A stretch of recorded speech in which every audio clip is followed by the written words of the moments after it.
Bien, cuando nosotros tenemos una serie de observaciones, una tabla, x f de x, ¿de acuerdo? Donde tú tienes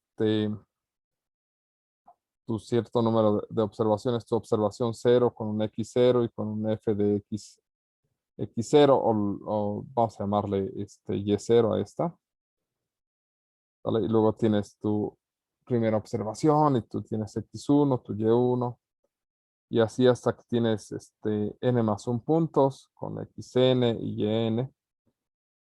¿Sale? Y tú quieres aproximar la integral pues sería de x0 a xn de f de x, ¿de acuerdo? Lo que tienes que revisar es cómo es la distancia entre xi menos 1 y xi, ¿de acuerdo? Este tamaño de paso que sería el paso hi, ¿sale? Si el tamaño de paso es constante, pues entonces puedes ocupar las fórmulas de Simpson. 3/8 es lo que se recomienda en todos los puntos, salvo los últimos puntos, ¿de acuerdo? Es decir, tienes una serie de observaciones, ¿vale? Tienes aquí hasta acá y tienes tus observaciones. Y al final tú necesitas ir agrupando de 3 segmentos en 3 segmentos. Es decir, en este caso voy a borrar este de aquí que se ve feo. Tendría que juntar estos 4 puntitos para hablar de una medida de Simpson, ¿de acuerdo? Y luego de aquí los siguientes 4 puntos, es decir, avanzar 3. Y luego de aquí, pues sería avanzar otros 3 para sacar otra medida de Simpson 1/3. Y en este caso tendría que avanzar hasta aquí y aplicaré otra vez Simpson, perdón, 3/8. Y el chiste es, ¿qué es lo que me queda al final? ¿De acuerdo? La idea es aplicar Simpson 3/8 a esta parte. Simpson, no, pero con ese no. Simpson 3/8, Simpson 3/8, Simpson 3/8, Simpson 3/8. Y aquí al final tenemos que revisar qué es lo que se va a aplicar. Entendiendo por Simpson 3/8 que es el tamaño de paso, es 3/8 de h por f del lado izquierdo, f de x 3i más f de 3i más 1, pero en este caso este término era 3 veces f de x3i más 1, más 3 veces f de x3i más 2, más f de x3i más 3, ¿de acuerdo? Y esta es la fórmula pura de Simpson 3/8. ¿Vale? Entonces, tú vas apartando o brincando de 3 en 3, ¿de acuerdo? Y al final tú obtienes esta estructura. Esta estructura que puede contar con 1, 2 y 3 puntos, ¿sale? Pero también puede ser que cuente nada más con 2 puntitos, ¿de acuerdo? Con este y este elemento, suponiendo que Simpson hubiera llegado hasta la parte final.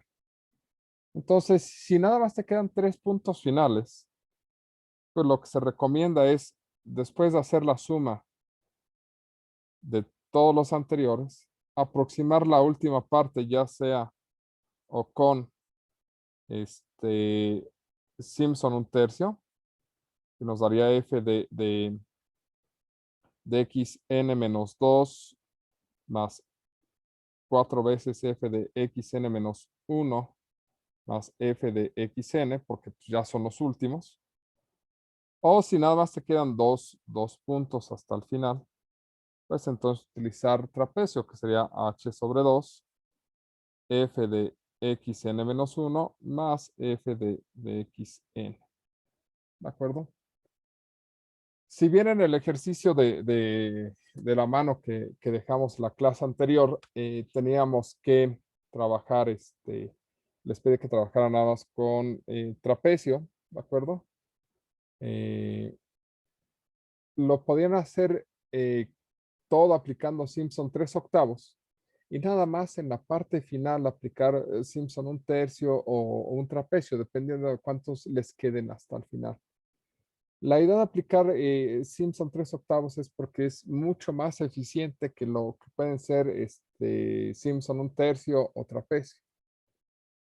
Pero para ocasiones rápidas, tal vez trapecio pueda ser una buena alternativa. ¿Vale? Esto nada se los dejo como apertura para que piensen en que si tienen observaciones con tamaños de paso constante, pueden utilizar esto. Si su tamaño de paso es variable para todos los puntos, se ocupa trapecio en todos los lugares. ¿De acuerdo? Ok. Y pues esto sería la conclusión de la parte de integrales. ¿Problemas hasta aquí? ¿Dudas hasta aquí?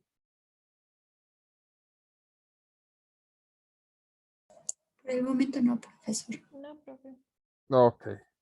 Bueno, lo que sigue es hacer ecuaciones diferenciales, pero desde un punto de vista numérico. La pregunta es, en el caso de ecuaciones diferenciales. Vamos a resolver ecuaciones diferenciales ordinarias, ¿de acuerdo? Y la pregunta es, ¿qué tipo de resultado nos da una ecuación diferencial?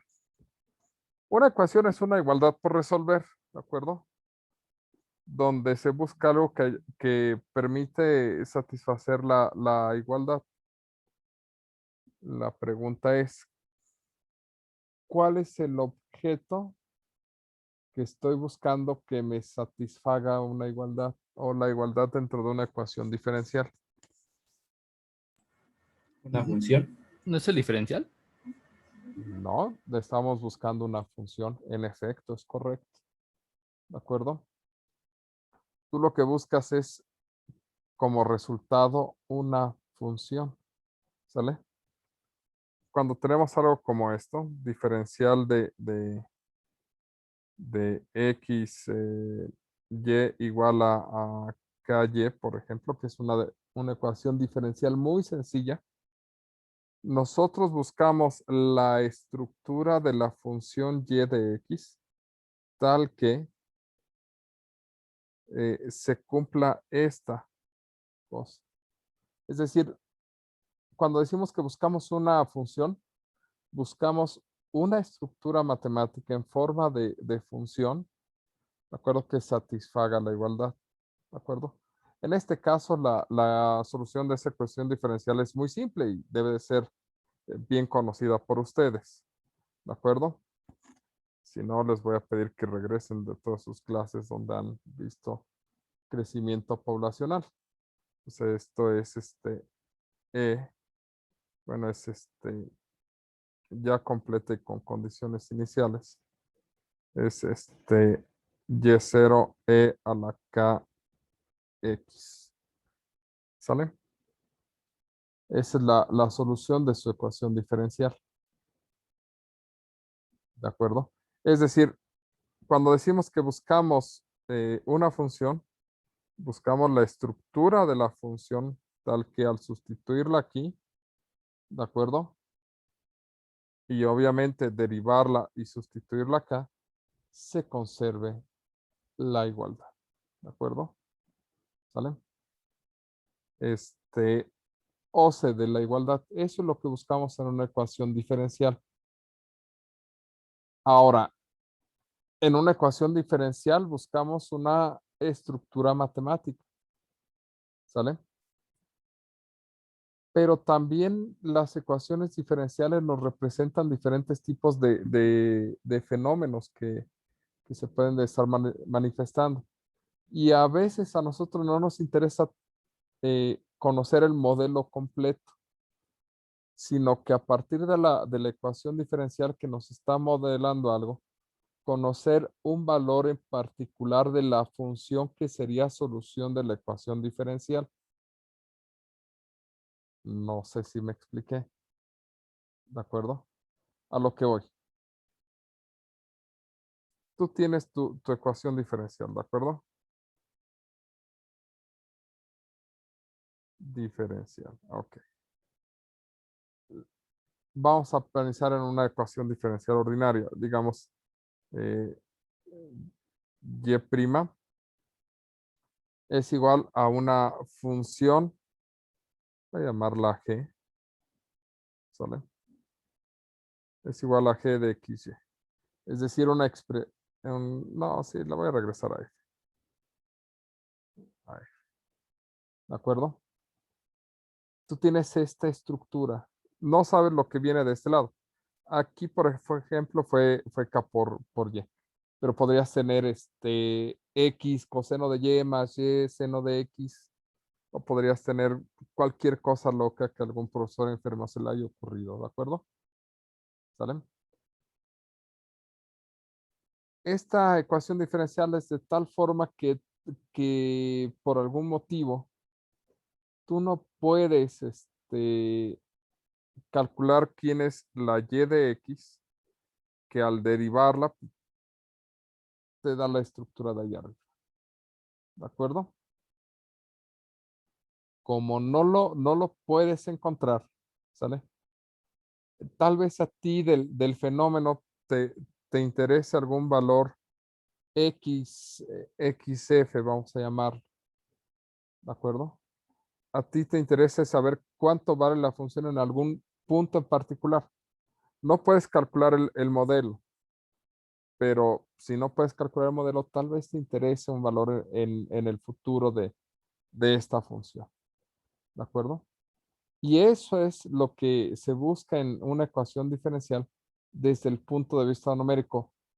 Es aceptar que no puedo calcular el modelo, pero sí puedo conocer algunos valores a partir de algunos valores de la función a partir de la ecuación diferencial. ¿De acuerdo? Para eso, siempre partiremos de nuestras condiciones iniciales. ¿Por qué necesitamos nuestras condiciones iniciales? Porque son las que nos dan la estructura completa del modelo que estamos trabajando. Cuando nosotros no tenemos una condición inicial, obtenemos una solución general, ¿de acuerdo? Cuando tenemos una condición inicial, entonces identificamos los valores de las constantes de integración que aparecen, además de que se generan otras propiedades adicionales, ¿de acuerdo? Entonces, en una ecuación diferencial ordinaria, que son las que vamos a trabajar, vamos a iniciar con un X inicial, con un X0, ¿de acuerdo? De tal forma que tenemos el punto X0, Y0, que es nuestra condición inicial. Otra forma de decir Y0 es decir que tenemos Y evaluada en X0. Conocemos X0 y Y0, ¿sale? Tenemos nuestra derivada despejada. Es decir, yo no sé qué tenga del lado derecho, pero sí voy a entender que es una función que depende de X y Y. Puede depender nada más de X, puede depender nada más de Y, pero ya lo despejé, que es lo importante. Y lo que buscamos es el valor de Y en un XF. ¿De acuerdo? ¿Sale? Necesitamos el valor de Y en XF. Eso es lo que quiero calcular. Y para trasladarnos de X0 a XF, lo vamos a hacer en una serie de pasos de tamaño H. ¿De acuerdo? Dependiendo de cuántos pasos quiera realizar, será el tamaño de H. O dependiendo de H, será el número de pasos que voy a realizar para trasladarme de X0 a XF. Ese es el espíritu de todos los métodos que vienen o que se tienen que analizar. Los métodos que vamos a realizar son métodos de Runge-Kutta que van de primero a cuarto orden, solamente que reciben diferentes nombres, ¿de acuerdo? Vamos a revisar rápidamente el método de Euler u Euler para los que se quejen de la pronunciación. Vamos a ver el método de Euler modificado. ¿Sale? Y vamos a ver el resto de los métodos de Runge-Kutta, que son Runge-Kutta de tercer y cuarto orden. ¿De acuerdo? Vamos a ver otros 2, 3 métodos intermedios. Vamos a programarlos como en base a su estructura, pero nos vamos a dar cuenta. ¡Ay, Dios! ¿Qué hice? Yo no fui. Vamos a darnos cuenta de que todos estos métodos se basan en esta estructura y que se van a programar de manera relativamente sencilla. ¿De acuerdo? ¿Sale? Esa es la idea hacia dónde vamos de aquí en adelante. No es muy complicado y la idea es que se lleven un poco de trabajo sobre ecuaciones diferenciales. ¿Vale? Entonces ese es el espíritu de hacia dónde vamos. ¿Dudas? ¿Preguntas? Entonces, básicamente lo que vamos a hacer es ir aproximando valores hasta XF de tal manera que consigamos un valor de Y que satisfaga la ecuación diferencial sin resolverla necesariamente. Así es, que aproxime. Ah, ok, va, va. Sí, Sí, sí. sí, sí. Sí, sí, Pues, su comprensión es correcta. Es completamente correcto lo que me acaba de decir. Vamos a ir avanzando poco a poco sobre el modelo que nos genera la ecuación diferencial, ¿de acuerdo? Para aproximar el valor de la función en el punto final. Sale, creo que ya lo repetimos varias veces, entonces cuando vean el video con eso les va a quedar claro. Sí, ¿lo dijo 2 veces? Sí, ¿qué tal una tercera? ¿Por qué no? Así como los botones de gomita. ¿Botones de gomita? Sí, botones de gomita. Ok, olvídenlo. Ay, sigo grabando, ¿verdad? Ok, bueno. ¿Alguna otra duda? No, profe. Ok, bueno, vamos a detener. Y de